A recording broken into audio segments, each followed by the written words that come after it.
Hi guys, welcome back to the Adaptive Zone podcast. My name's Matthew Boyd. I'm a physiotherapist, running coach, and the founder of Pinnacle Rehabilitation and Performance, where we help runners overcome their injuries and smash PRs. Don't forget check out our free online course. It's called the Running Fundamentals course. We've got modules on training zones and technique, fueling, hydration, and much more. So just click the link in the description, enter your email address, and we'll send you one module each week. Today we're going to be talking about strength exercises for runner's knee.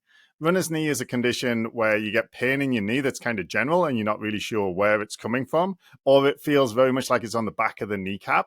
And that's essentially where it's coming from. So runner's knee is more accurately referred to as patella femoral pain. Patella is the kneecap, femur is the thigh bone, the articulation between them, so the joint between them, is called the patella femoral joint. And when the back of the kneecap, which pushes against the femur as we squat, run, walk upstairs, stand up, sit down, that kind of stuff.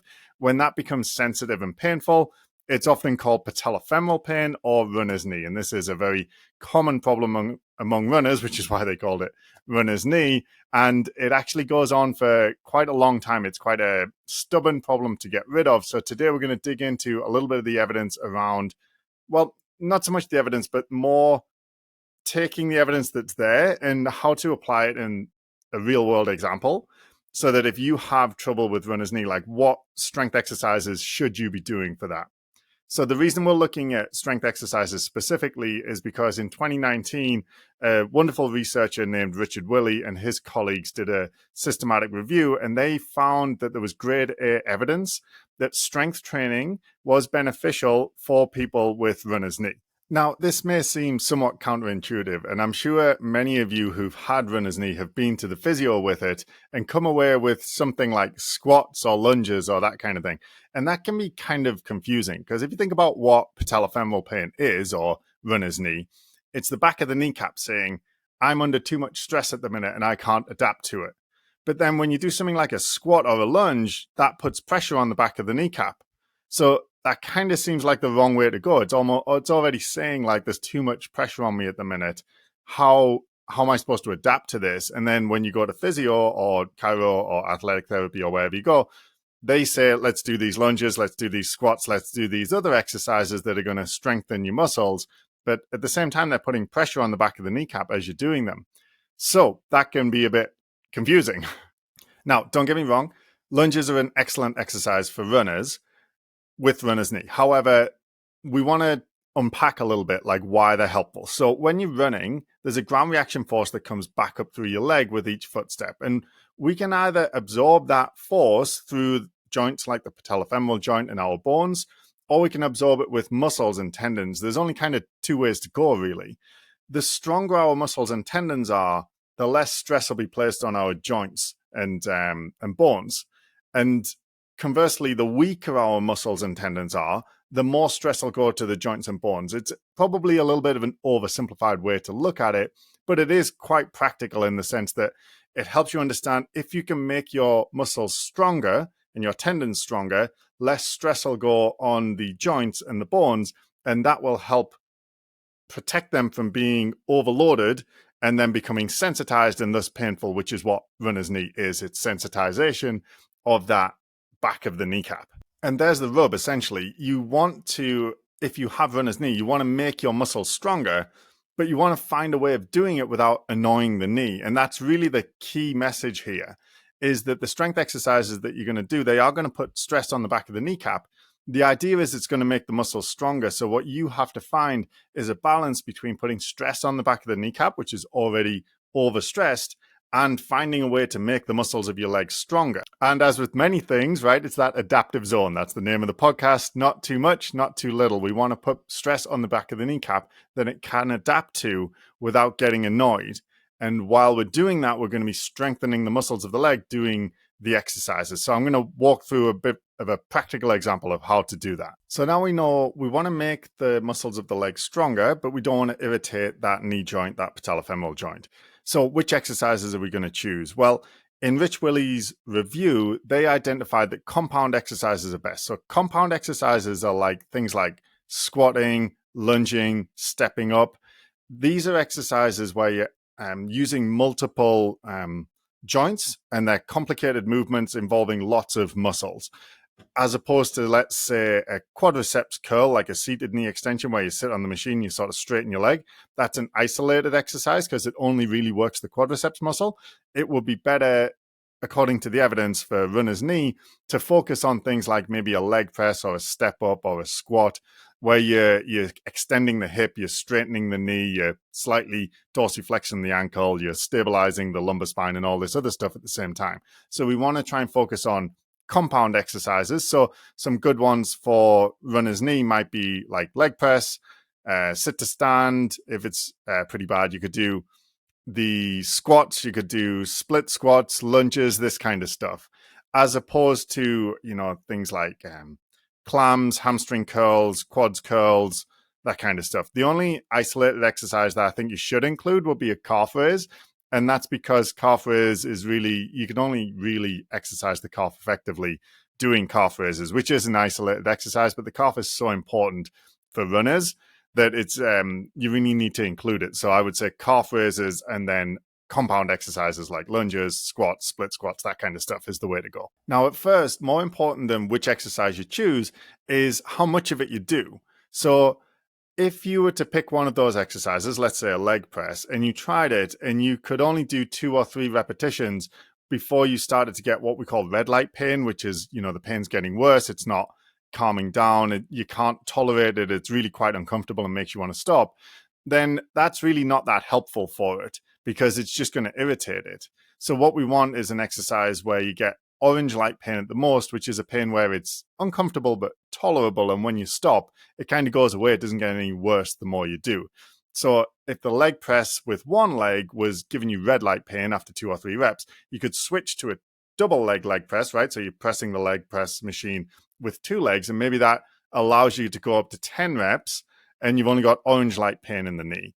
And then you start that with, let's say, 3 sets of 10, and you're going to do that every day and then see if the knee starts to get used to it. And if it does, then what you'll find is, okay, I can do up to 15 by the end of the week and still only have orange light pain. And that's a sign that you're doing not too much and not too little, which is the whole idea, is try and start doing the strength exercises without irritating the back of the knee. Now, at first, let's say you can do it every day because it's not very heavy. Okay, so you might only have it, let's say you're doing a double leg press and you've got it on 30 pounds.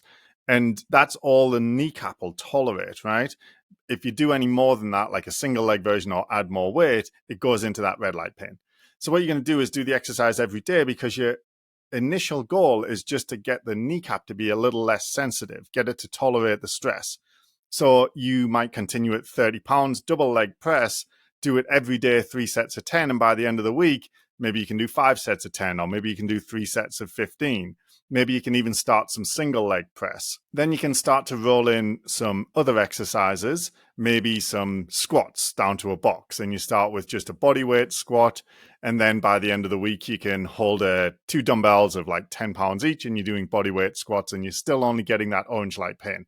So what you're trying to do is get a sense of what can the knee tolerate right now and just get that kind of baseline.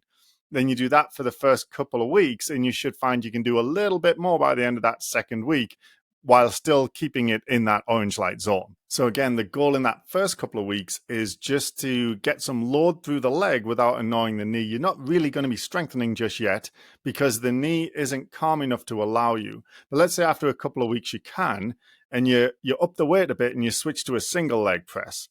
Now when you do it, it's actually quite hard in terms of the muscular effort, but the knee still isn't getting annoyed because it's more calm than it was before. Then you're going to start to increase the weight a bit. So let's say you go to a single leg press and you're doing 40 pounds and you can do 3 sets of 10 on that, and you still only get orange light pain. So now you can do more with the same amount of discomfort. And you're going to keep doing your box squats, but maybe you increase the weight to like holding 2 30-pound dumbbells, or maybe you put the dumbbells down and you switch to one leg sit to stand. And the idea there is you make it a little bit harder, but without annoying the knee. So we're not letting the knee going into that red light zone. After a couple of weeks, you should be able to then increase the weight even further. So now it's maybe 3 or 4 weeks down the line, you can increase the weight. And now we're really starting to get into the place where we can fatigue your muscles a little bit. At this point, You might be doing 4 or 5 different exercises, including the ones I just mentioned, but you're not really restricted quite so much by that pain anymore, and you can get enough load through the leg that you start strengthening the muscles. Once you get to that phase, you wouldn't be doing the exercises every day anymore, because at first all you're trying to do is just calm the knee down. So you want that frequency, right? Like every day or twice a day, like little and often. After a few weeks, when you can put enough load through the leg that the muscles get tired, then we want to let them recover, right? So that's the goal, is to get to the point where you can't really do the exercises every day because they're quite heavy and your muscles are tired and they need maybe a day off. So then you switch it to like 3 times a week. You've got those 3 or 4 exercises, and now your knee's not really bothering you when you're doing them that much. Maybe some green light pain only, just like a little twinge of pain, but not much.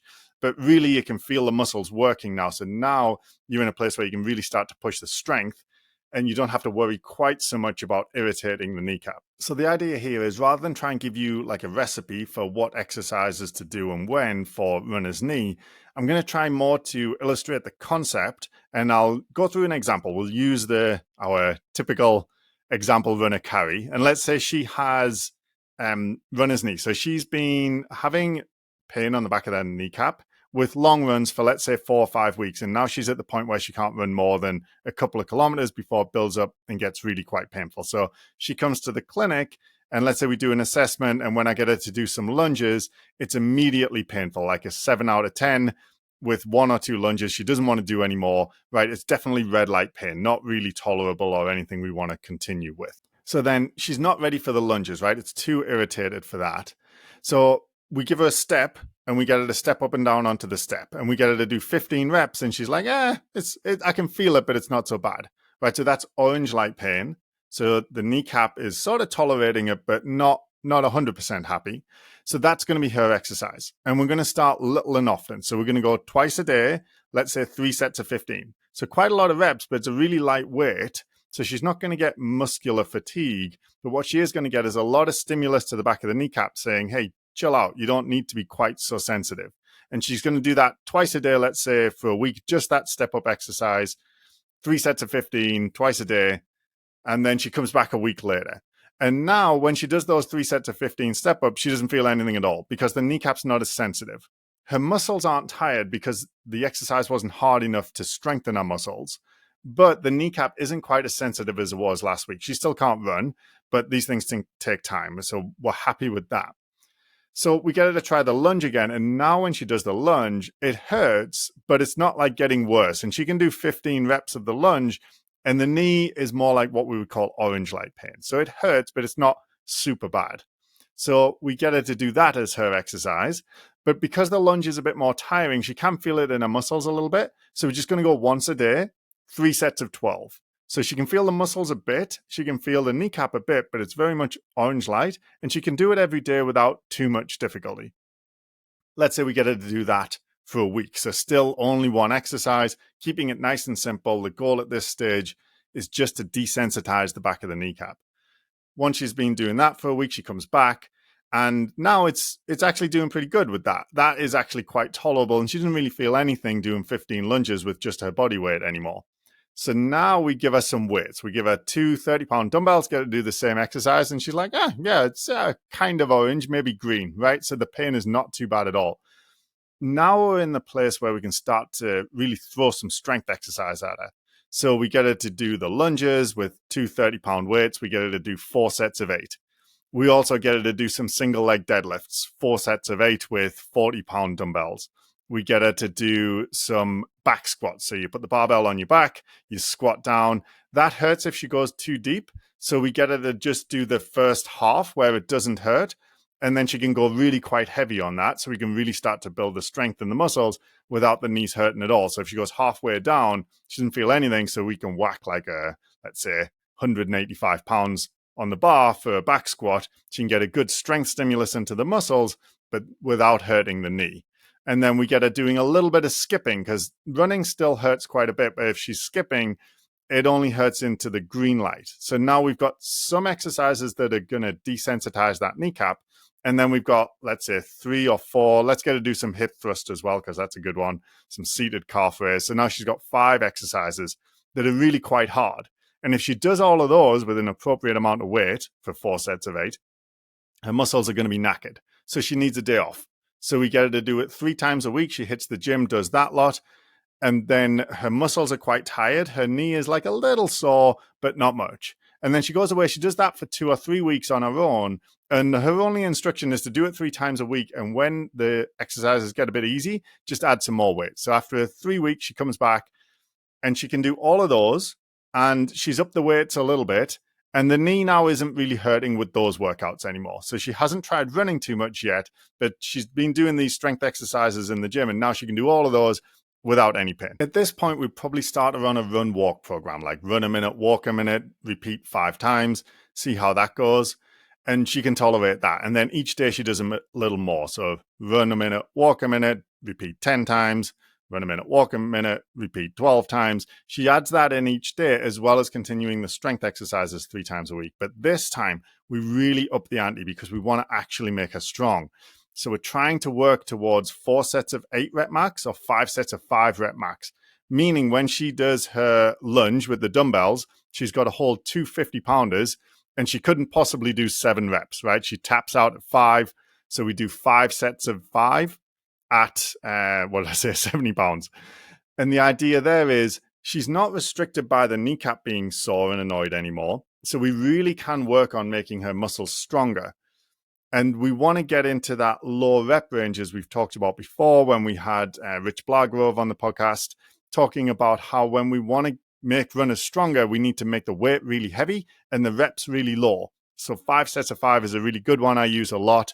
I often move people from 4 sets of 8 when they're just getting used to the exercise. So it's a bit lighter. They get a bit more practice because they do more reps, into 5 sets of 5 when they get really good and they don't have pain. So we can really push the strength gains and make sure that they're not going too easy on themselves. And this is essentially the principle of how to do strength exercises for a runner's knee. So you could choose specific exercises, or you could choose a range that included compound movement. So let's say leg press, squats, lunges, step-ups, split squats, calf raises. Like, they're all good.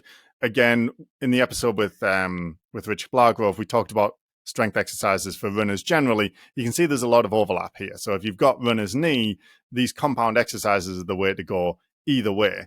The idea being that we start initially very frequent and very light, and we're mostly limited by pain and irritation of the kneecap. And what we're trying to do is do little and often and desensitize that kneecap to stress so it can tolerate more and more. That's going to take a few weeks or a few days, like it depends how sore it is. After a while, the kneecap's going to let us do more of those exercises. As it allows us to do more of those exercises, we're going to increase the weight, reduce the reps, and stop doing them every day or twice a day and move more towards like 3 times a week kind of thing. And then we want to get really heavy. Then as we ramp up the running, because the kneecap has calmed down, she's doing the run walks to increase the tolerance to running. She's doing really heavy strength training, so our leg muscles are stronger. They can better absorb the impact when she's running.